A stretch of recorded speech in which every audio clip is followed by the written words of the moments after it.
name is Sean Neal. I am the Corporate Category Director for Produce and Dairy with Benny Keith Foods. You are sitting in Romaine cutting today. We've got Amber Sturm from Nicholas & Company, Corporate Sales Trainer. She's going to walk us through the actual steps of Romaine cutting and what you need to do to really drive the points home. And then assisting, we've got Steve Pinto and the great John Galvez. Before we get started, are there any questions? Hey, what? Any questions? Okay. All right, well done. Who sells this? Where'd we pick this up from? Vanguard is a company out of Salinas. They're just another non-branded supplier, but Vanguard is the company, and that's the label. Awesome. Okay, so to get us started today, we need 4 volunteers. We're gonna do 2 on that side and 2 on this side. So here, and then if you wanna bring a friend with you, that would be awesome. Sanderson, you wanna bring a friend? You can stay on that side, that's fine.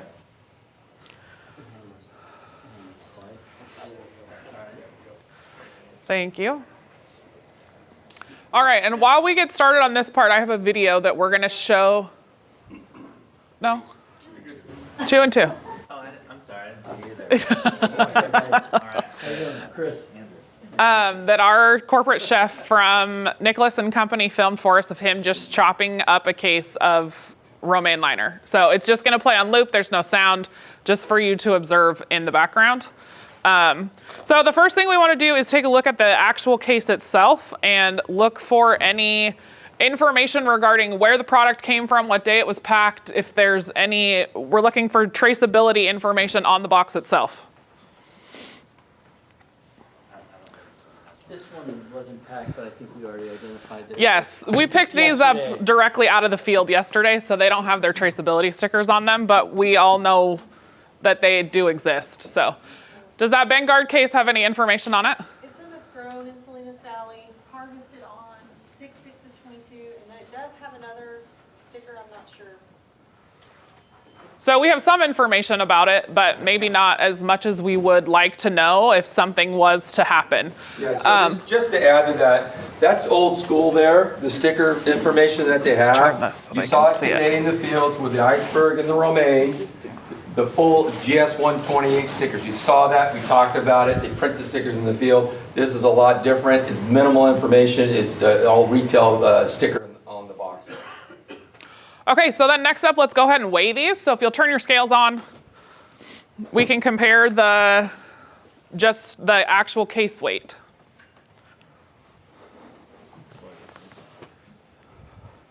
So this one here is 46.5 pounds.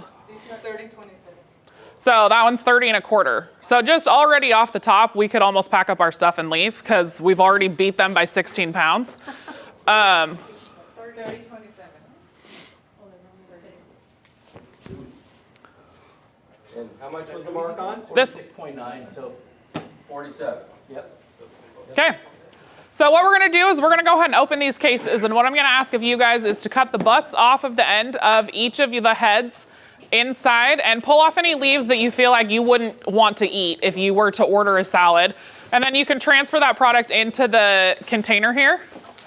Are we doing all of them? Or Yep, just one? all 24 heads in that case. So typically what a lot of your operators are gonna do is go about 1 inch, 2 inches on the butt end, and they'll probably cut off the leaf margin as well by about 1 inch or 2 inches. Usually you're not seeing this top part because of different defects. And you each have a trash can to throw the waste away. Nope, not chopping. We're just cutting the butts off, cut the top off, and pull off any leaves that you feel like are not edible.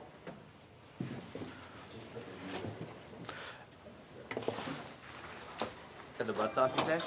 Yeah. And then we're chopping? Nope, that's it. Just toss it in.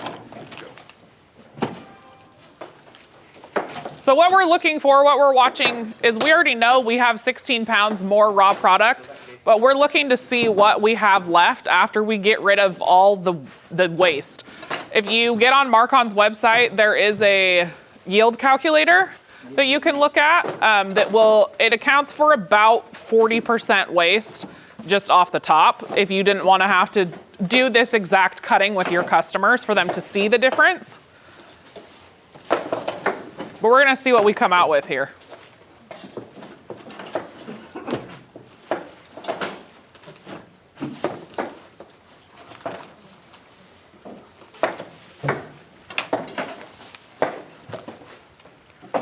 Steal one of these heads.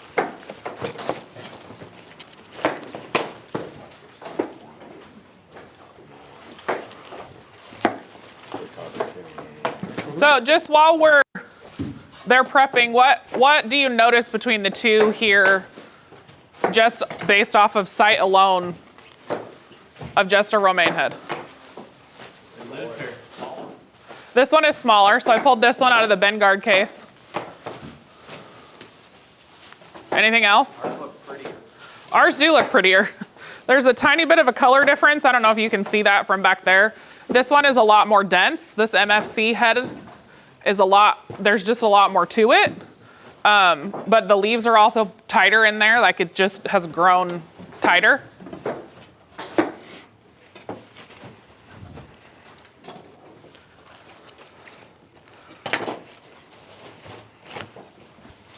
Okay, so once you finish up those last couple heads, let's go ahead and weigh that. We'll account for the weight of the tote, but let's go ahead and weigh that again and see what we've got now that we've kind of cleaned it up a little bit.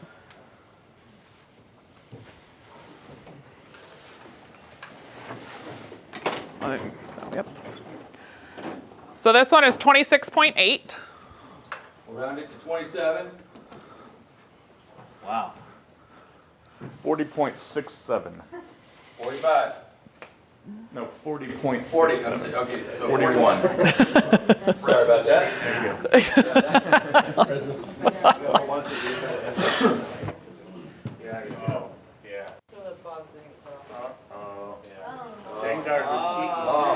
That's all right. It's just We'll milky. leave it. It's even worse. Yeah, exactly. Yeah.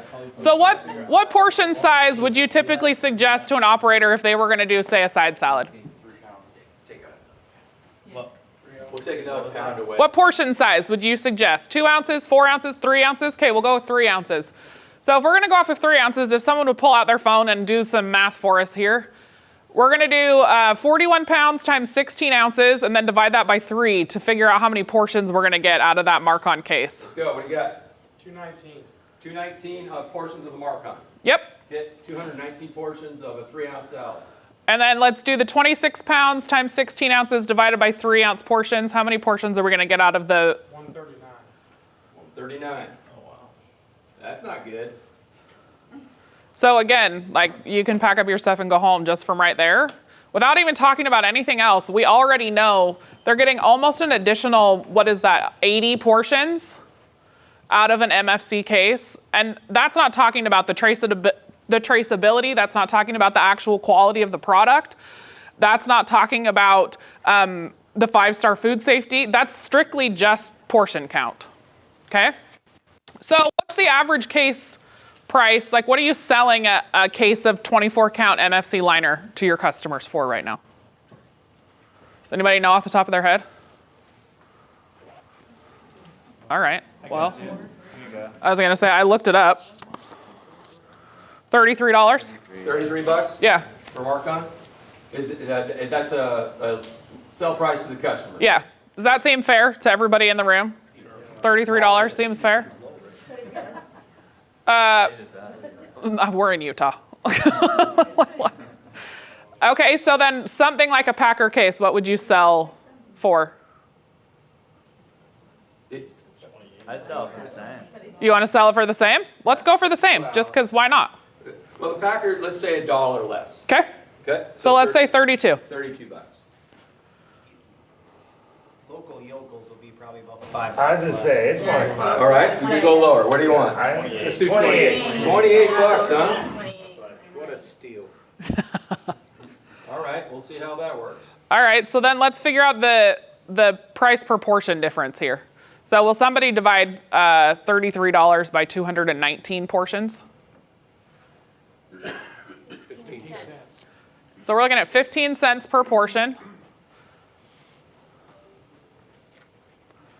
You folks up here are welcome to go sit down if you'd like. You don't have to stand here all day. Good job. Thank you for your help. We appreciate it. It's 30. Oh, even better. So we're not too far off, right? We'll hit them high. There you go. Okay, you got the math on this one? Okay, and then on the other one, $28 divided by 139 portions. 20 cents?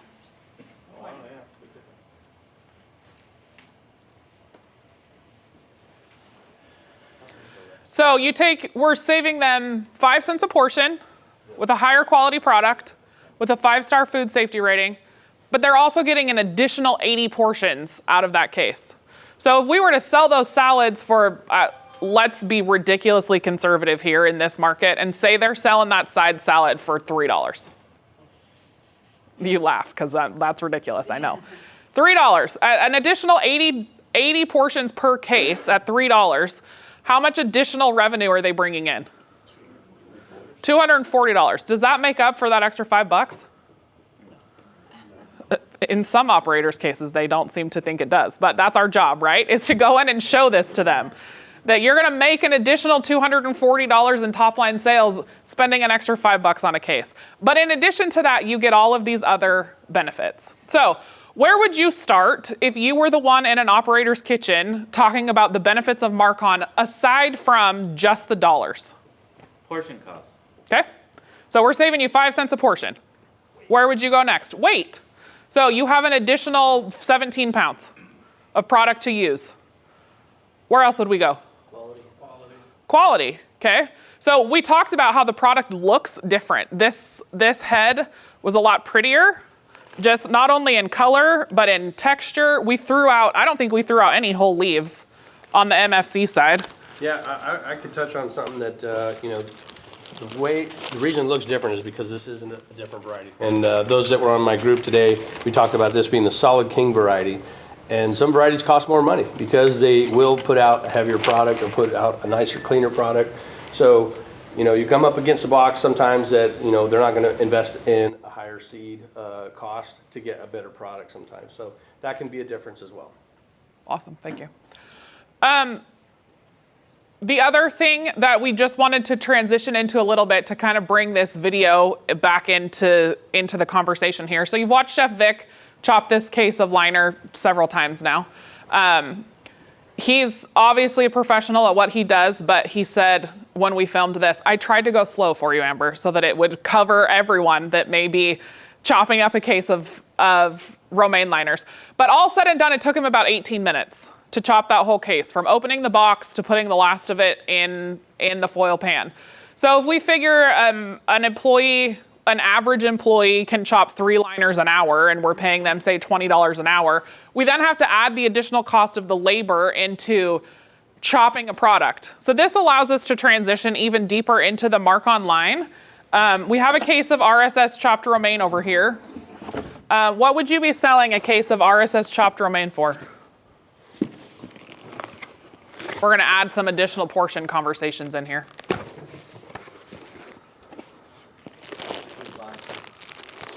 $25. $19.28. $19.28. All right, so let's call it 20, just for the sake of easy math. Okay. How much labor goes into this on an operator's side? 30 seconds maybe, because what do they have to do? Open this bag and dump it in a bowl? So, okay, 30 seconds. So we're paying, and this is, what's the pack size on this?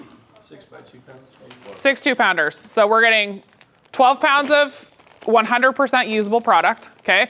Which is, let's say, 2 of these cases are the same as 1 of that liner, okay? So let's say we had our chef do 3 of these liners. It's a case and a half of MFC chopped romaine. So we have paid him $20 an hour to chop that, which is costing us 20 cents a portion. We said we sold this at $25. 19. $20. Okay, so we call it $20. We've got 12 pounds of 100% yield usable product. So how many portions are we getting out of this, of our 3-ounce portions? Can someone do that math for us? 12 times 16 ounces divided by 3? 107? Is that what you said? Okay. What was that? 12 times what? 64. 64, not 107? Okay. No, it's all good. 64 portions. So then let's divide the cost. We have $25 divided by, or excuse me, $20 divided by 64 portions. It's 31 cents. 31 cents. Okay. Now, will you take the, they got 139 portions. We need to do that 3 times. So 139 times 3 is 417. If chef was chopping this case of romaine liners 3 times in an hour, we would get 417 portions, and then we pay his hourly rate of $20 an hour, which is probably low.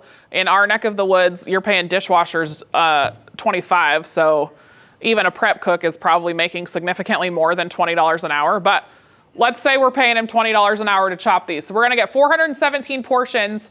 What's $20 divided by 417 portions? So we can add that to the actual cost of the product. 5 cents. Okay?